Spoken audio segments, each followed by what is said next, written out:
Hi everyone, it's Danielle with North Flower Farm. I thought you might like to join me this evening and then into tomorrow as I harvest lots of flowers to make some arrangements and also to do a bit of gardening. I have some lavender and some salvia I want to plant, and then also I still have more dahlia tubers to get in the ground, and then I also have dahlias at different stages of growth. So I thought we could talk a little bit about pinching, staking, and also tying the dahlias up. So hopefully we can get around to all those things over the next 2 days. So it's evening right now. I always like to harvest my flowers in the evening and let them condition overnight. I find that really works best for my schedule to do the harvesting in the evening, arrange early in the morning, and then I can either set up, or in this case, I'm actually delivering these flowers the following day.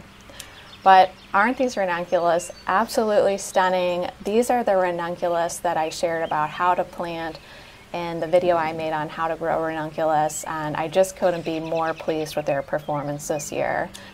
They've just given me buckets and buckets of blooms.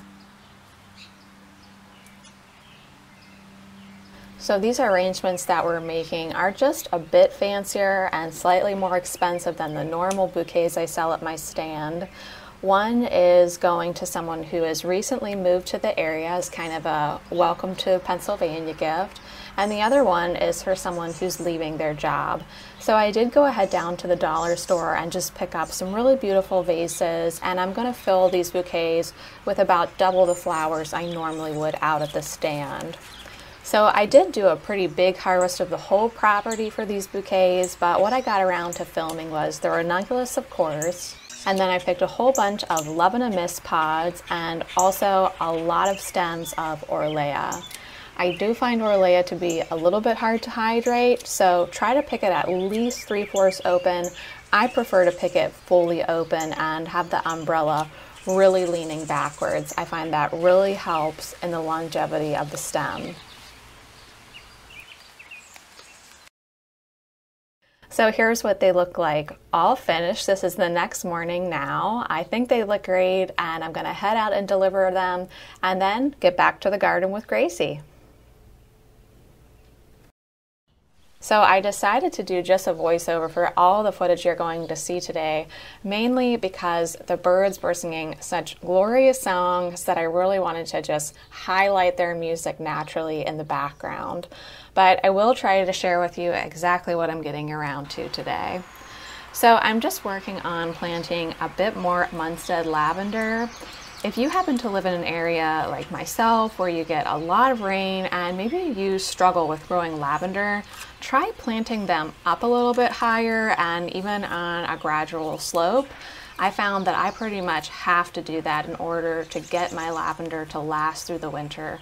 Otherwise, they just seem to rot out.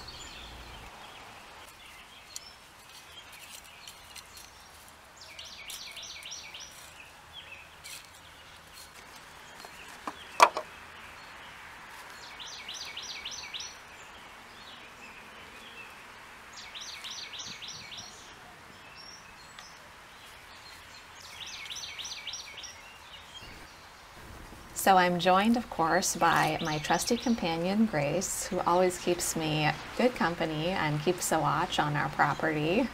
She does like to garden. Well, at least she likes to step into the garden. That's good enough for me. But now I'm getting around to planting some black and blue salvia. I grew this salvia last year in the driveway garden, and I found that the bees really loved it, and I even saw a hummingbird on it one day. So I'm giving it more of a prime spot in the garden this year. I also really like that this salvia seems to be more of a true blue. You know, it's not quite as blue as a delphinium, a nigella, or a bachelor's button, but in terms of a salvia, this is the bluest that I've ever seen. So this salvia grows about 3 to 4 feet tall and wide. I don't think I've ever seen mine get to 4 feet, probably more like 3 by 3. And I'm really curious if anyone in my zone, zone 6B, has successfully overwintered this plant, because it says it's a zone 7, and a lot of times zone 7 quote unquote annuals will come back for me. So now that we got that done, I cleaned up the bird bath and filled it with some fresh, clean water for my friends. And I tell you, almost immediately, I think only a minute or two had passed, this robin came to take a bath, but Gracie was not really having that, unfortunately. Well, time for some everyday garden chores. I'll get around to mowing the grass / clover, as you can probably see. We don't really have a normal grass lawn. We have a mix of clover, and I think it's blue fescue, but honestly I didn't plant it myself, so it's a little hard to say for sure. I do really like this Amish mower though.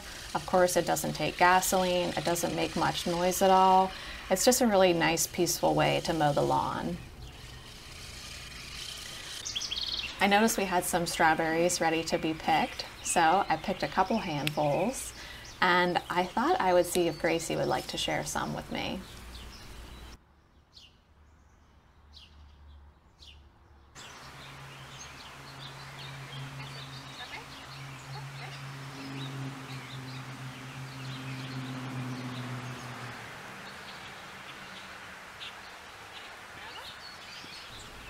So now onto the dahlia tubers. In case you've never seen a tuber before, you're basically looking at a food storage root. You have the body, the neck, and the eye, and you need all three things in order for the dahlia to sprout and survive. And the way I plant mine is I just dig a hole 4 inches deep, cover the tuber back up with soil, and then I don't water it until it sprouts. But at this time, what I do like to do very early on is go ahead and set up my staking system. So you can see this is a bed that has just newly sprouted. So I got my stakes in right away. I'm starting to water them. And now here in this other better ones that are a little bit farther along. But once again with dahlias, just make sure they stay well watered. I give mine a deep soak every single week. Now we can go ahead and pinch some dahlias, and all you do to pinch your dahlia is you count up 3 sets of leaves and then you pinch off the top of the plant. And by doing this, it'll actually produce more flowering stems for you. So it's a really good idea to pinch your dahlias when they're about 12 to 18 inches tall, or what I always look for is 3 sets of leaves. And here's a little bit of video footage of one that I pinched just a few weeks ago, and you can see that it's branching out at this point. So my plants are about maybe 18 inches tall at this point, and I decided to individually stake them this year rather than corral them. And so I'm just tying them to the stake as they grow, just like you would a tomato plant. Well guys, that brings us to the end of the day out here in the garden. Thanks so much for hanging out with me, and until next time, happy gardening. Bye!